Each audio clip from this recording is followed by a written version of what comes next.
My name's Emily, I'm an addict.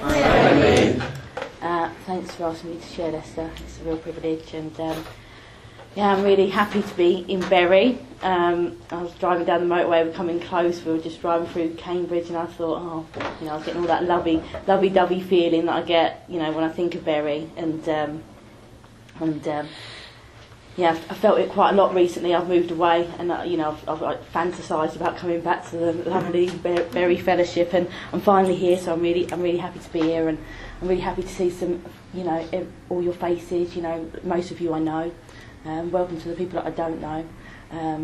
Yeah, it's really good to be here and be asked to share. Really, didn't expect it to be so busy, but brilliant. So yeah, and I've been sitting here and when you sit at the start of a share, and I was thinking, what's my story again? What was it? Do you know what I mean? And how do I say it? And it started here for me. It really did. And I'm staying with my mum this weekend in Sudbury, but my recovery and my life, I feel, really started in Bury. And because before that I was in active addiction, and I spent most of my life really just trying to get out of myself in any way possible. From a teenager, I started using alcohol and then followed drugs. But it happened before then. It was like I was kind of on this road to like I don't really know how to describe it. It was just like all I ever kind of lived like. I can't really remember how I put it, but it was like all I wanted to do was get out of myself from a really young age, and I'll do that in any way possible. And as I got older, I kind of started drinking, and then I started using drugs, and it was kind of men. And when I think back, it was kind of like I never ever kind of stopped to think what was going on. When you're reading the cards out, you're kind of talking about being unmanageable. I don't think I ever was manageable. I never really took responsibility for me. I was never manageable ever in life, and I basically just wanted to get out of myself in any way possible, and I did that for many years, and I used drugs, I used men, I used alcohol, and it kind of just got worse and worse as years went on, and for many years I suppose I just did it at weekends. I had a group of friends and I did it at weekends, and I kind of held this kind of life together, and I thought it passed as normal. A lot of people that probably knew me probably knew it wasn't passing as normal, but I thought it passed as normal, and when I used to think, I had some good times on it when I was using, but actually when I think back, and when I used to question alcohol, I don't know if anyone else experienced that, but when I come around I always used to question alcohol, I can't drink, do you know what I mean? But some of my most degrading times was when I was drinking, and so I had no, I come into recovery and I didn't question it for long. I just knew, anything that I put, inside me would make me, if I'm out of control, I'd become out of control. So life went on, and for a good 10 years, I suppose, I was just using with friends, and I kind of held this kind of life together, and I was, I pretended to be someone that, I didn't know who I was, so I was just pretending to be someone, and I was just being really what society wanted, whatever group I was hanging around with at that time, what they kind of were doing, I'd kind of fit in with them, and as time went on, my groups kind of changed. Until I was kind of with people that weren't working, and just using on a daily basis, and my partners kind of changed as well over the years, and they kind of went, my kind of my values kind of lowered as years went by, and the friends I hung around with, friends I was hanging around with, were kind of stealing for each other.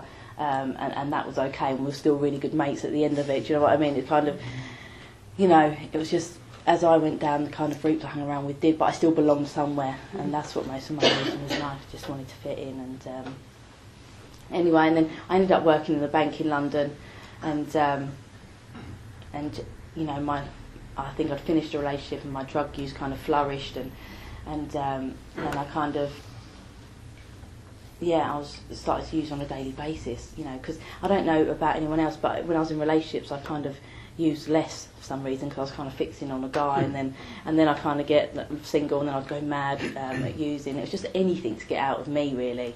And by the time I was in London, I was single. I was just going hell, you know, I was out every night drinking, using drugs all night, and I don't think, you know, by the time it was kind of a cycle. And I still managed to kind of to claw onto this job I had, and so I had this job, and I was, you know, as long as I had a job in my using, I kind of thought I was all right, you know. And so I was clawing onto this job, hanging on to it for dear life. It's all I had, because I was living in my brother's flat and not paying any bills, and you know, but travelling to London on a daily basis, kind of taking a pick-me-up in the morning, drinking from lunchtime, and then using drugs all night. And, you know, this was my life for like 6 months, and I was just, you know, I was completely insane. You know, I was so far removed from, you know, reality. You know, I was literally, you know, so detached by this point. And, you know, I'd always been quite detached through life, so, you know, I was really far removed by now. And basically my best thinking at that point was, to commit crime. I started stealing from this company, and you know, and I remember thinking, you know, ever since I was quite young, my best solution was death. You know, I was quite, you know, I've always been insane. It took me a long time to admit that in recovery, but you know, my thinking is not good. You know, my best solution in a confrontation situation is, oh, hopefully I'll die in a minute, because I really can't sort this one out, you know. It's like, I don't know how to answer this one. Hopefully, you know, I'll disappear, because, you know, that's just where my head goes. But it took me, a long time recovery to kind of, you know, even sort that out. But yeah, so, you know, my best solution was death. But, you know, in this situation, instead of ask for help, and, you know, I was working for a big company, I probably could have got help if I turned around and just asked for it, but I didn't learn how to communicate, you know, helpfully, or ask for help. I thought I had to, you know, just do it on my own for some reason. And, you know, and I didn't have, like, a family that were, like, clean and dry and cut either, do you know what I mean? But so, you know, but it never occurred to me to say, oh, actually, I'm struggling, you know, I'm finding this a bit hard, could someone help me, please? You know? It didn't occur to me. Instead, I decided to kind of commit fraud. And I remember thinking, when I was about to do it, right, and I was about to text these numbers to someone to do this fraud, I remember thinking, this is it, this is my life over. You know, as soon as I do this, I'm going to get found out, because I put my name all over it as well. You know, I wasn't the brightest fraud in the world, I wasn't the greatest criminal, and but I kind of knew deep down, some level, this was going to be my life over, and I was all right with that, because, you know, I didn't want that life anymore. I was on it. It was just a cycle of hell, and it was just, you know, I'd always just kind of acted on defects. I was always dishonest. Everything I kind of come out of my mouth was a lie, and, you know, I was, you know, but I used to track everything, you know. When I got recovery and I started getting honest, it was like a relief. You know, I'd been tracking lies for years, and, you know, it was hard work, if nothing else. Anyway, so committed this fraud, went on the run to Ibiza to get clean and sort my life out. that was going to work. So I'm in Ibiza with a young girl that I'd taken hostage to come with me, because I didn't want to be on my own, and basically sitting there, you know, getting clean didn't really work out. I was quite high for most of that holiday, and I remember speaking to my mum on the phone. She was going, "Oh, the police have been round," and I just thought, you know, what am I going to do? What am I going to do? And you know, my brother was getting arrested, my best friend was getting arrested, so I kind of worked them into my fraud as well. And I thought, I've just got to go. I've got to go back. And I came back, and I handed myself in. And the solicitor said, "You're going to jail." And I thought, shit. And I thought, what can I do now? And my sister said, "Why don't you go to rehab?" And I said, "All right then." Sounds good to me. And you know, she goes, "It might get you off this, you know, court case." So obviously, still, you know, in my head, didn't have a problem, but I thought, you know, because, you know, I'd grown up with kind of people using around me. And so, as long as I didn't do certain drugs and I didn't inject, and, you know, certain things, as long as I didn't go to that level, you know, and I'd gone to those levels in so many other ways, you know. And, you know, when I hear people share that have kind of taken different drugs to me, I've had those feelings, you know. I've gone to those depths, you know. I laid in bed when I kind of come back from Ibiza, I'm wanting to die, you know, and didn't have the courage to do it, and I didn't want to face the world anymore. And I remember using my last drug, well, around my last drug. I can't really, you know, say it was definitely the last drug, but I remember it just didn't work, and I thought this isn't working anymore. My face was miserable, and it weren't making me feel any better. Anyway, so I'm basically. Yeah, so anyway, I've come to this. I got in this rehab, you know, and I thought, you know, I was completely all right, because I remember going for this session where they kind of say if you can go in or not, and sat there with a file of facts and told them some stuff, and you know, thought I was really all right, and I thought there's no way I've got in that. Anyway, I get a call. I'm in, you know. I'm in, you know. So you know, I'm so far removed from reality by this point. So I'm in, and I'm in and I was in this treatment centre, and. Lucky for me, you know, I don't know if I'd have got to NA if I didn't go to treatment, you know, who knows. But for me, this is how I got here. This is how I, you know, NA is how I stay clean, but I did go through treatment, and it was a blessing, godsend. So I'm in treatment, and pretty quickly the peers around me kind of picked up that I wasn't in it for the real right reasons, because I obviously wasn't an addict, you know. I was, you know, denial all over me, But lucky for me, I got it pretty quickly. You know, I got that denial smashed pretty quickly, and basically, as part of this treatment facility that you probably all know, because it's quite local to here. Basically, they took me. That, you know, they advocated coming to these meetings. I come to these meetings. I didn't really know what they're about. I didn't come in NA and think, oh yeah, I've come home. I didn't. I went to a Monday lunchtime meeting just down the road. I'll never forget it. You know, and I wumbled in there, and I thought it was all part of the same facility, you know, and I thought all these crazy people all just sitting around, and I thought, I'll just do it, you know, just wumbled in there, and I sat there, and now I know that I was so scared, you know. I sat in that meeting and I was so fearful, and you know, and I'm, you know, and when I think back, it was horrendous getting clean. It was horrendous, you know. When I think how scared I was, I used to sit in those meetings, and I'm quite a talkative person, and you know.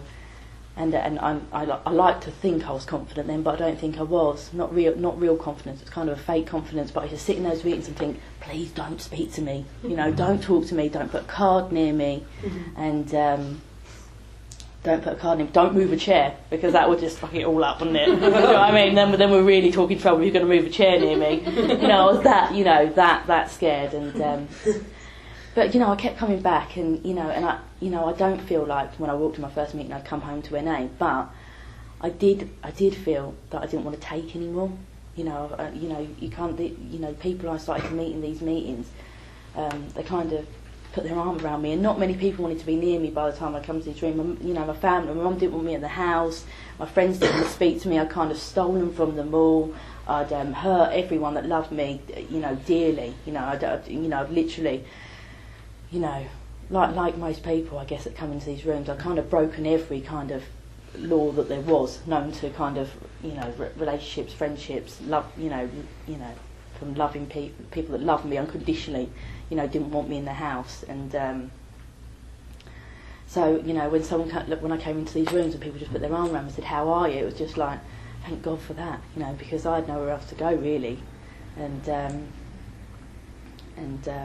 So yeah, and you know, my experience of recovery in this fellowship in this town was beautiful. You know, people, you know, luckily for me, there's some girls just swamped me and loved me and just said, you know, we're going to look after you. And I was, you know, running around all crazy at the start, and you know, but I was really, really blessed. You know, people just took me under their wing and they said, "We'll love you till you love yourself," and you know, that happened, and it happened really quite quickly, because this is the loving fellowship, and that's my experience of it. You know, and it still is. You know.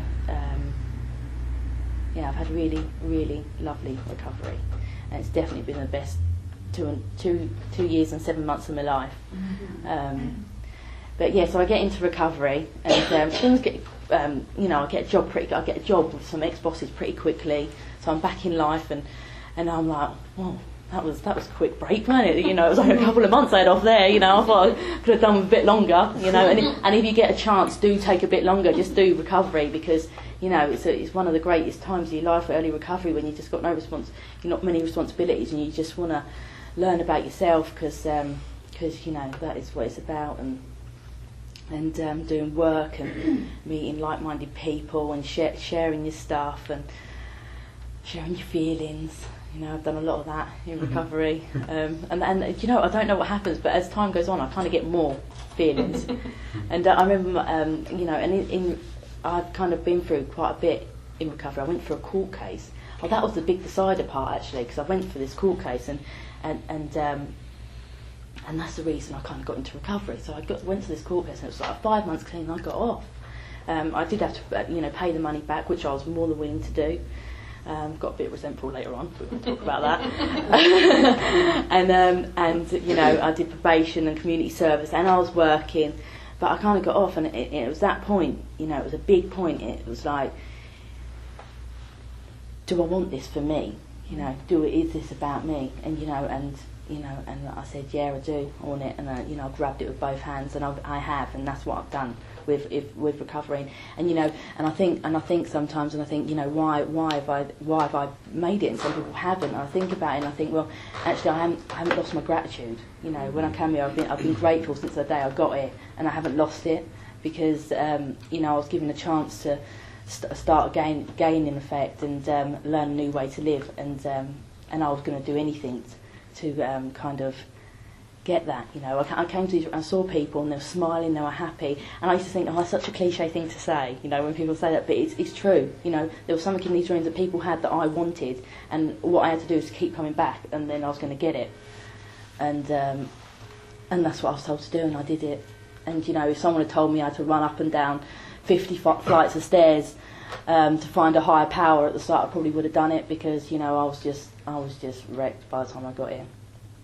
And so when I got into recovery, I just did what people suggested, and I stopped. You know, I was a bit pedantic about stuff at the beginning, not much though really. I was just like, whatever you know, just tell me and I'll do it. And sponsor sitting there being a liar.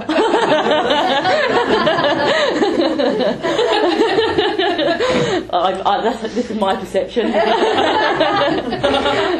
my own truth, and so yeah, and you know, when the cards were being read a minute ago, and you know, I came into recovery, and I remember We Do Recover being my favourite card, and I think that's because I was just hopeful. You know, that gave me hope.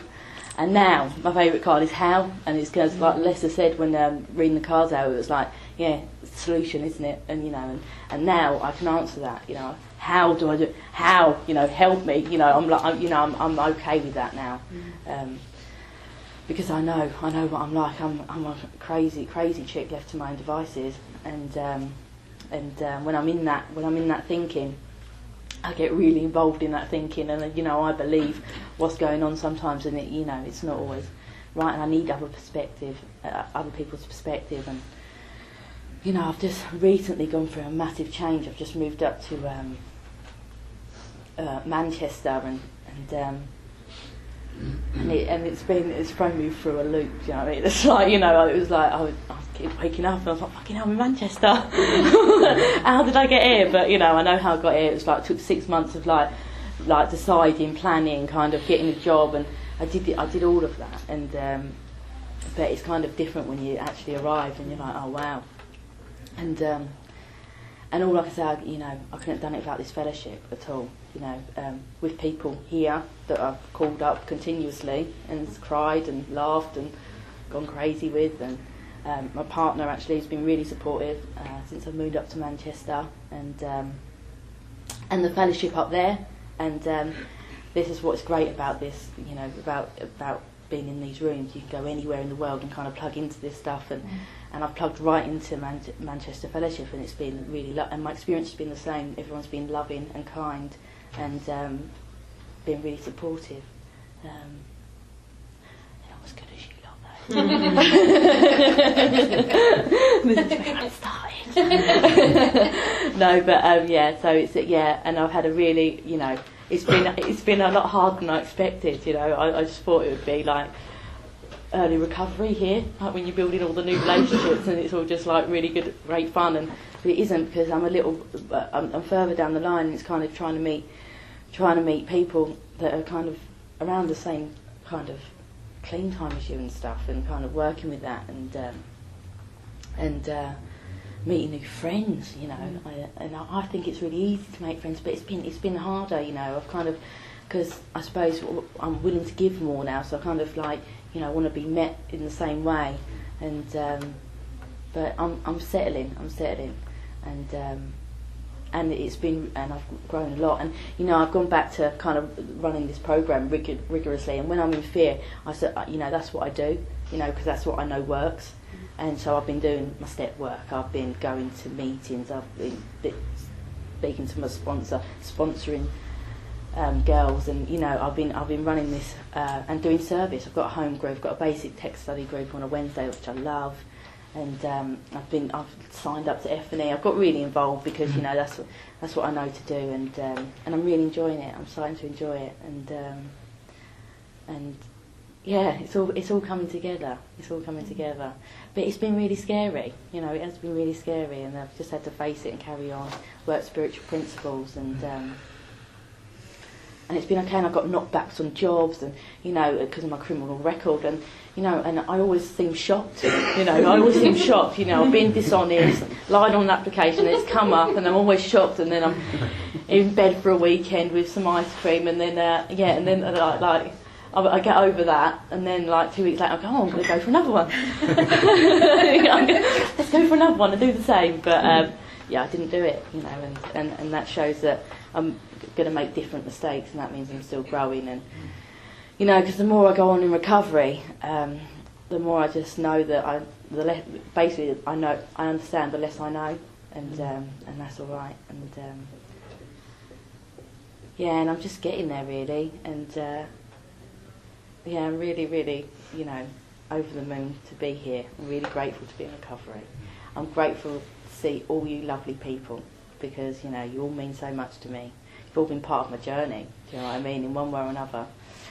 And, yeah, I just feel blessed sometimes, and, you know, and sometimes, you know, I just have to sit there and say, am I here, am I present? Because sometimes I'm not, and I miss stuff, and I'm definitely here tonight, so thank you all for being here too. Thanks.